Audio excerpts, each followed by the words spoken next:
कर रहे हैं या आपने इसे अभी अभी अपने कंप्यूटर पर इंस्टॉल किया है तो यह वीडियो आपके लिए है। आज हम लिनक्स मिंट इंस्टॉल करने के तुरंत बाद करने वाले जरूरी कामों के बारे में जानेंगे। हम बैटरी लाइफ बढ़ाने, एसएसडी की स्पीड बढ़ाने, वर्कस्पेस को मैनेज करना आसान बनाने, सॉफ्टवेयर सर्च रिजल्ट को बेहतर बनाने, नाइट लाइट को इनेबल करने और ऐसे ही बहुत से कामों के बारे में जानेंगे।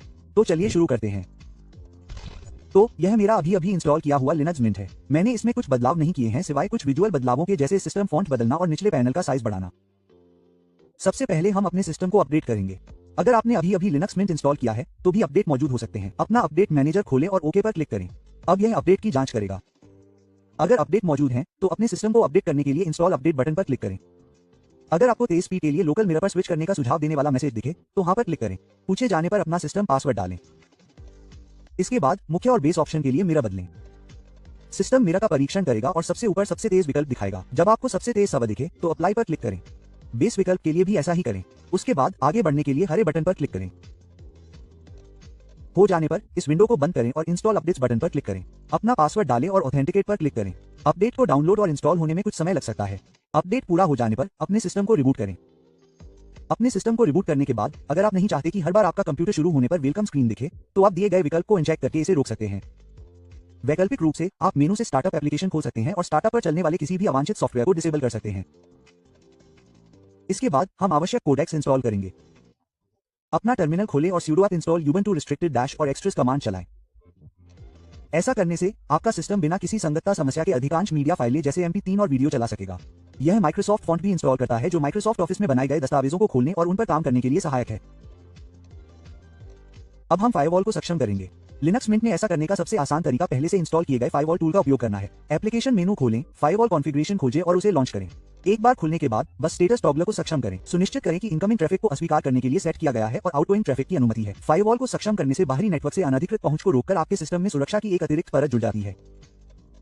इसके बाद ऐप पर राइट क्लिक करके और पैनल में जोड़े का चयन करके अपने पसंदीदा ऐप्स को पैनल में जोड़ें। यह आपको कीबोर्ड शॉर्टकट का उपयोग करके इन ऐप्स को जल्दी से खोलने की अनुमति देता है। सेटिंग में कोई अतिरिक्त शॉर्टकट सेट किए बिना ऐप के लिए संबंधित नंबर के साथ बस विंडोज या मेथड कुंजी दबाएं।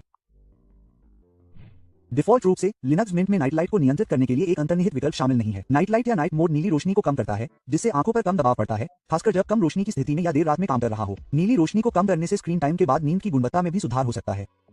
नाइट लाइट कार्यक्षमता को सक्षम करने के लिए आपको अतिरिक्त सॉफ्टवेयर इंस्टॉल करना होगा। सॉफ्टवेयर प्रबंधक खोलें, रेडशिफ्ट सर्च करें और रेडशिफ्ट सॉफ्टवेयर इंस्टॉल करें। उसके बाद आपको रेडशिफ्ट एप्लेट भी इंस्टॉल करना होगा। निचले पैनल पर राइट क्लिक करें और एप्लेट चुनें। डाउनलोड बटन पर क्लिक करें और रेडशिफ्ट सर्च करें।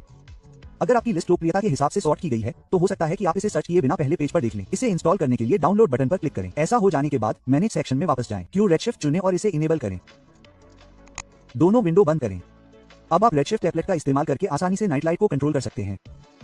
इसके बाद हम TLP इंस्टॉल करेंगे, जो लैपटॉप के लिए एक पावर मैनेजमेंट टूल है। TLP पावर सेटिंग्स को अपने आप एडजस्ट करके CPU स्पीड, डिस्क यूसेज और वायरलेस डिवाइस को कम पावर इस्तेमाल करने और आपकी बैटरी लाइफ बढ़ाने के लिए ट्वीक करके बैटरी लाइफ बचाने में मदद करता है। इसे इंस्टॉल करना है या नहीं यह आप पर निर्भर करता है। अगर आप अपने लैपटॉप को प्लग इन करके इस्तेमाल करते हैं तो आप इस सेटअप को छोड़ सकते हैं। TLP इंस्टॉल करने के लिए अपना टर्मिनल खोलें और कमांड चलाएं, sudo apt install TLP। Installation जारी रखने के लिए एंटर दबाएं और Y दबाएं।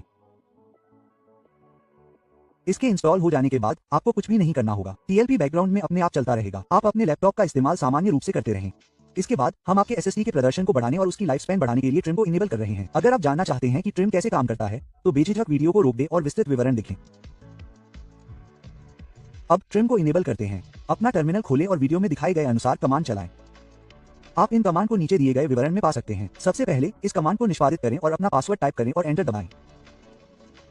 प्रतिक्रिया देखने में कुछ सेकंड लग सकते हैं। अगर आपको ट्रिम किए जाने का संदेश दिखाई देता है तो इसका मतलब है कि आपका SSD ट्रिम को सपोर्ट करता है। इसके बाद ट्रिम को इनेबल करने के लिए इन दोनों कमांड को एक एक करके चलाएं। अब हमने ऑटोमेटेड ट्रिम को सफलतापूर्वक इनेबल कर दिया है। इसकी स्थिति जांचने के लिए आप इस कमांड का उपयोग कर सकते हैं। बस आपने ट्रिम को सफलतापूर्वक इनेबल कर दिया है, जो आपके SSD को तेज रखने और उसकी लाइफ स्पैन बढ़ाने में मदद करता है। अब हॉट कॉर्नर पर चलते हैं। हॉट कॉर्नर को इनेबल करना आपकी उत्पादकता को बढ़ाने का एक शानदार तरीका है। यह आपको माउस के एक झटके से ही वर्कस्पेस के बीच स्विच करने, खुली हुई विंडो को मैनेज करने और अपने डेस्कटॉप या एप्लीकेशन को एक्सेस करने की सुविधा देता है। यह मल्टीटास्किंग को बेहतर बनाने का एक आसान लेकिन असरदार तरीका है। हॉट कॉर्नर को इनेबल करने के लिए सर्च बार में हॉट कॉर्नर सर्च करें और सेटिंग्स खोलें। स्क्रीन के हर कोने के लिए आपके पास 4 विकल्प होंगे। आप हर एक के लिए अलग अलग एक्शन सेट कर सकते हैं। उदाहरण के लिए मैंने अपने टॉप लेफ्ट कॉर्नर को सभी वर्कस्पेस दिखाने के लिए सेट किया है। इसलिए जब भी मैं अपना cursor top left as per ले जाता हूं तो ये तुरंत मेरे सभी वर्कस्पेस को डिस्प्ले करता है। आप एक डिले भी सेट कर सकते हैं जो गलती से कर्सर को एज पर ले जाने पर काम आता है। यह एक्शन को तुरंत ट्रिगर होने से रोकता है।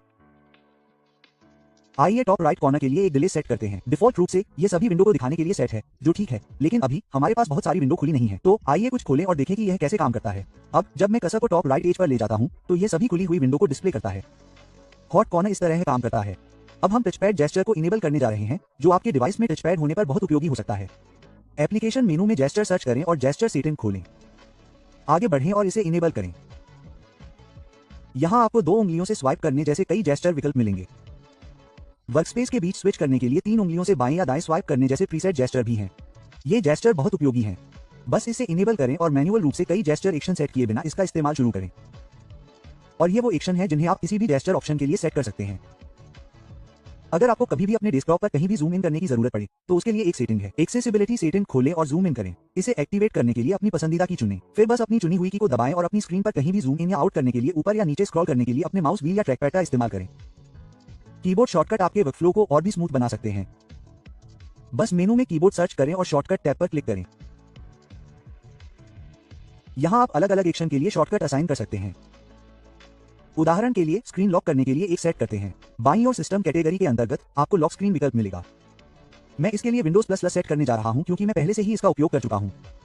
बेझिझक टिप्पणियों में साझा करें। अपने कंप्यूटर को लॉक करने के लिए आप कौन सी शॉर्टकट कुंजी पसंद करते हैं। इसके बाद हम उस सेटिंग को सक्षम करने जा रहे हैं जो आपको सॉफ्टवेयर प्रबंधक में अधिक प्रासंगिक खोज परिणाम प्राप्त करने में मदद करेगी। उदाहरण के लिए, जब मैंने फिग्मा की खोज की, जो एक ग्राफिक डिजाइन टूल है, इस सेटिंग को सक्षम करने से खोज परिणामों में अतिरिक्त संबंधित सॉफ्टवेयर आए। इसे सक्षम करने के लिए सॉफ्टवेयर प्रबंधक खोलें। ऊपरी दाएं कोने में 3 बिंदुओं पर क्लिक करें, फिर प्राथमिकताएं पर क्लिक करें। वहां से पैकेज विवरण में खोज को चालू करें। अब आपको अपनी क्वेरी से संबंधित अधिक व्यापक खोज परिणाम दिखाई देंगे।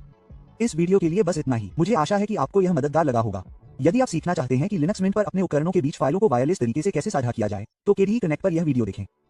इस वीडियो को लाइक करना न भूलें और अगर आपने अभी तक सब्सक्राइब नहीं किया है तो सब्सक्राइब करें। देखने के लिए धन्यवाद।